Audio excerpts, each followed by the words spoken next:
السلام عليكم. رح نحكي اليوم عن الميكانيكال فنتيليتر. أول إشي إحنا ليش بنعطي المريض أكسجين؟ رح نعطيه أكسجين في حالتين، إذا كان في عنده VQ mismatch أو pulmonary shunting. إيش الفرق بينهم؟ هسا البلمونري شانتنج بكون الألفيولاي يعني الطبيعية، بس المشكلة بكمية الأكسجين اللي بتدخل للرئة، بتكون يعني الرئة بتدخلها أكسجين أكتر من الثانية. أما ال VQ mismatch هي بكون المشكلة بالجاز اكسشينج والألفيولاي. ننتقل للنقطة الثانية اللي هي كيف بيشتغل الميكانيكال فنتيليتر. إذا كانت الرئة شغالة عند المريض بس الأكسجين قليل أو قاعد بقل، هذا يعني الميكانيكال فنتيليتر راح يشتغل كأسيست. بس إذا كان المريض ما بيتنفس بالمرة راح يعمل له ريستور. هذا الكلام كله يعني اللي هون الكيرنج للبيشنت، يعني ممكن تقرأوه لحالكم. هون بعض التعريفات. هاي البلمونري شنتنج اللي هو condition result when the alveoli of the lung perfused with blood as normal but the ventilation failed to supply the perfused region.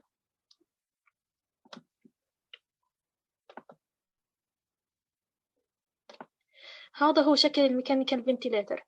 بيكون عنده هون زي شاشة انت بتدخل المعلومات اللي بدك اياها والبيانات.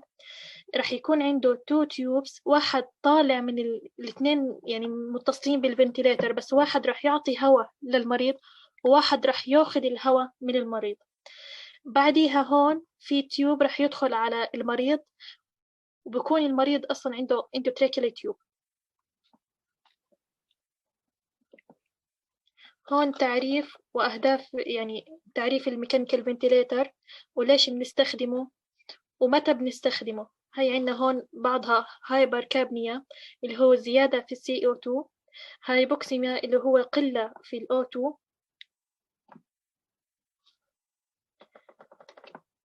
هسا إيش الكرايتيريا اللي إحنا متبعينها حتى نحكي إنه هذا المريض بحاجة ميكانيكال فنتيليتر أو لا؟ في عنا شغلتين، pulmonary function studies، وفي عنا بنعمله ABG. هسا بالpulmonary function studies في عنا 3 أشياء، بدنا نشوف الريسبيراتوري ريت والتايدال فوليوم والفيتال كاباسيتي. الريسبيراتوري ريت هو أصلا الطبيعي من 12 ل 20، فإذا كان الريسبيراتوري ريت أكثر من 35 هون المريض بحاجة ميكانيكال فنتيليتر. أو في بحالة التايدال فوليوم. التايدال فوليوم الطبيعي بيكون من 5 ل 7، إذا كان التايدال فوليوم أقل من 5 فهو بحاجة ميكانيكال فنتيليتر. وآخر إشي اللي هو الفيتال كاباسيتي.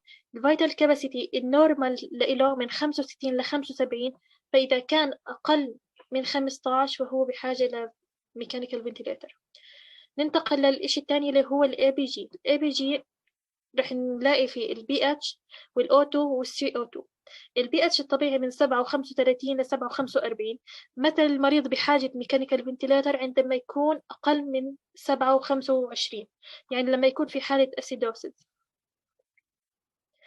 بنطلع كمان على الأوتو.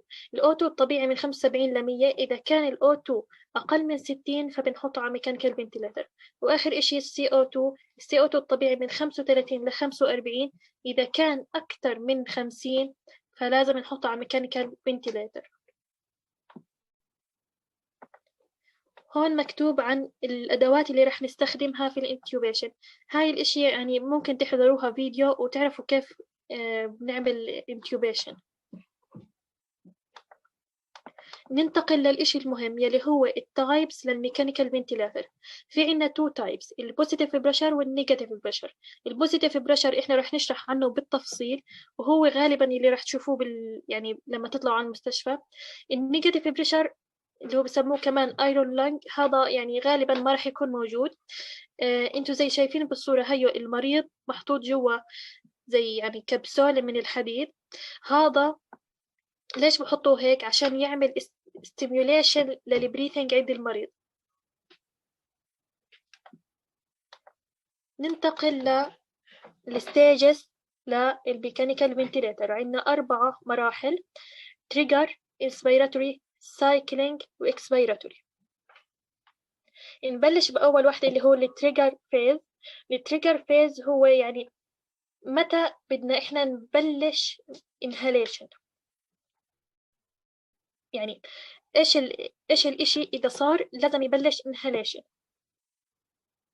بكون إما إنه المريض يعني حاول ياخد نفس، أو إنه أنت بتدخل على الميكانيكال فنتيليتر الباراميتر، مثلا لما يصير CO2 كذا، لما يصير الO2 كذا، يعني أنت بتحدد متى ننتقل للفيز الثانية. بعد ما حددنا هذا الإشي رح يتبلش اللي هو الانسبيراتوري فيز. الانسبيراتوري فيز هو إنه إحنا ندخل الهواء للمريض.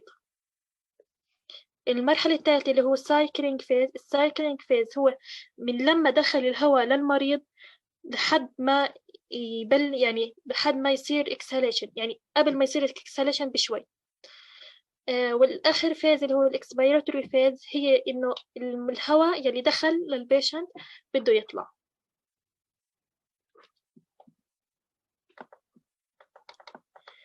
إحنا حكينا رح نشرح عن البوزيتيف بريشر، ما رح نشرح عن النيجاتيف. فرح نبلش بالتايبس. إله تو تايبس، إما فوليوم فنتيليتر أو بريشر فنتيليتر.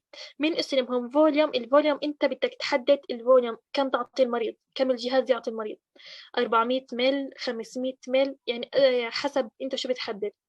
أما البريشر فنتيليتر أنت بدك تحدد البريشر اللي هو الجاز بريشر اللي يعني على أساسه يبلش الانسبيريشن عنده، وطبعا يحدد يعني خلال طول الانسبيريشن فيز.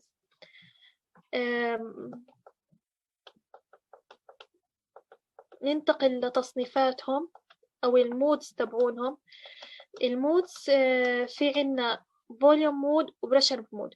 هاي هون مكتوبين بشكل رئيسي يعني تعداد، وهلأ رح نشرح عن كل واحدة بالتفصيل. نبلش بالفوليوم مود. الفوليوم مود أول واحد اللي هو AS Assistant Control. من اسمه Assistant هو بده يساعد المريض. هون شايفين هاي الرسمة، هذا التوتال اللي هو 400 ميل، هذا هو الممرض هو اللي دخله، يعني هو اختار انه 400 مل للمريض. شايفين هسه رح تطلع الرسمة هيك. هسه هون هاي الشحطة النازلة شوي، هاي يعني انه المريض هو يلي حاول ياخذ نفس، مش الميكانيكال فنتيليتر اعطاه، لا المريض حاول ياخذ نفس.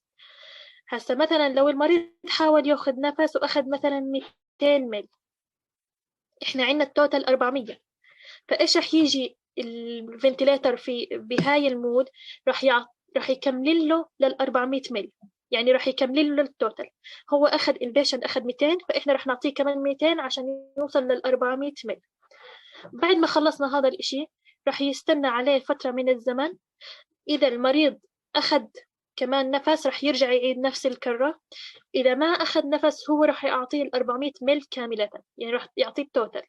يعني بالASC مود الفنتيليتر رح يعطي وقت للمريض إنه هو يبلش بالنفس ويحاول ياخذ نفس ويكمل له على التوتال إذا ما قدر يوصل له، أو إذا ما قدر أصلا يبلش بالنفس هو رح يعطيه كل التوتال.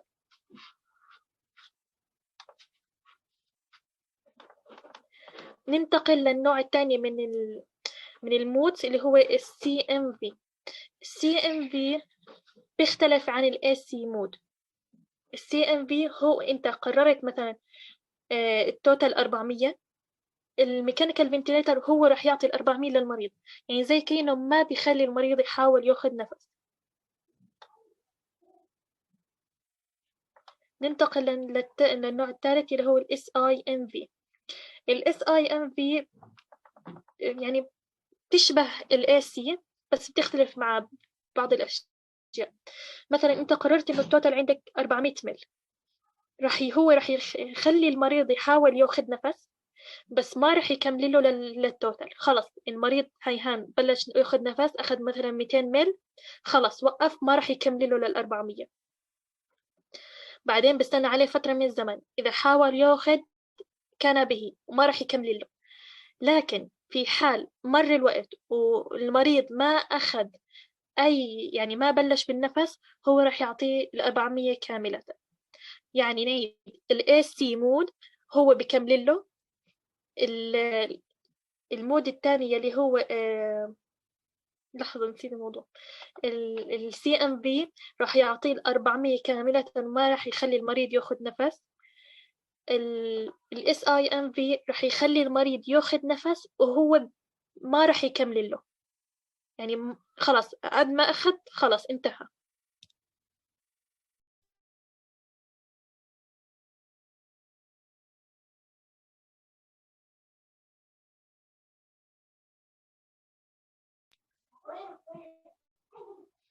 السلام عليكم. راح نكمل بشرح الميكانيكال فنتيليتر.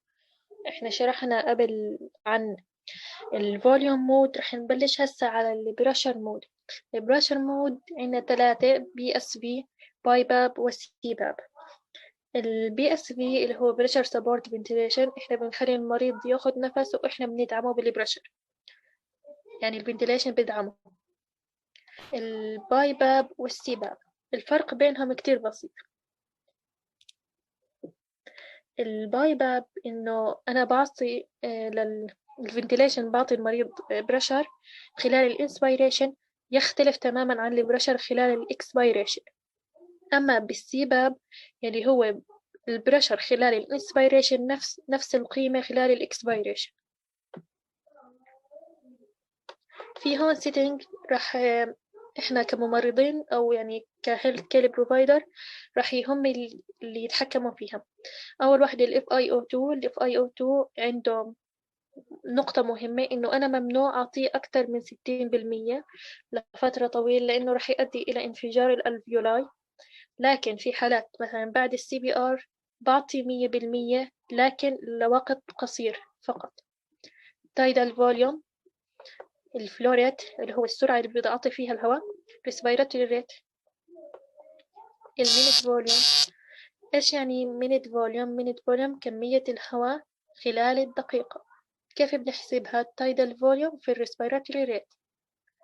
IE ratio عبارة عن الانسبيراتوري إلى expiratory ratio، عادة أو طبيعي بيكون 1:2.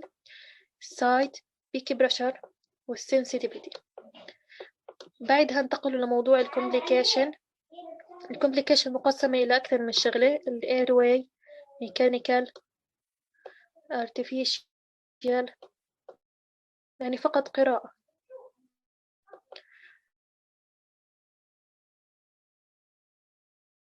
اليوم هاي بريشر أو لو بريشر، أنت كممرض بدك تروح تشوف إيش المشكلة، تعرف تعالجها. هاي في تريتمنت، وهي هون إيش الكودز وإيش التريتمنت. فإحنا بنعطيه احتمال، يعني أحد الخيارات إنه نعمل أمبيو باج، وهي صورته. ننتقل للفكرة الأخيرة اللي هي الوينينج. الوينينج يعني أنا بدي أقلل اعتماد المريض على الفنتيليشن. كيف بدي أعمل هذا الإشي؟ في عنا أكتر من ميثود. أول ميثود إنه أستخدم التي تيوب. كيف يعني؟ إنه أشيل المريض عن الفنتيليشن، بعدها أحط له التي تيوب وأحط على واحدة من الجهات ماسك، لكن لازم أخلي الاندوتراكيال تيوب موجود.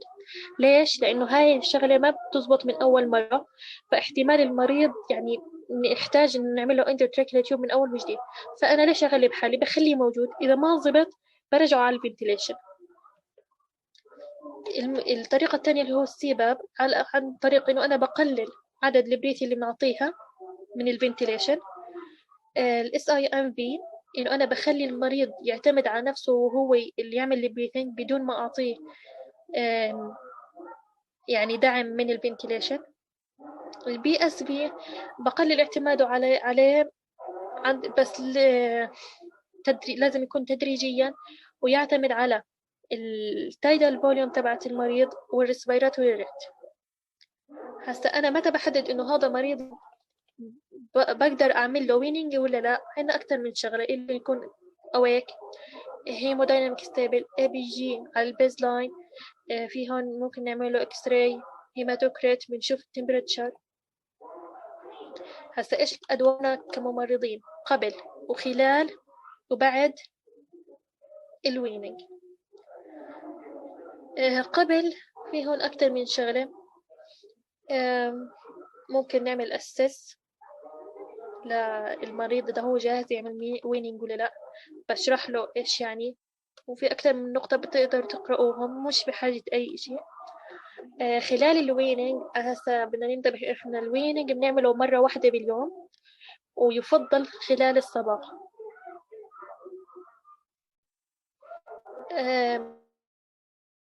نحكي للمريض إشي، بعمل مونيتور للريسبيراتوري فايتال ساين والاي بي جيز. هسا بعد ما نخلص ويننج بدنا نعمل دوكيومنتيشن، هذا أهم إشي. ويعطيكم ألف عافية.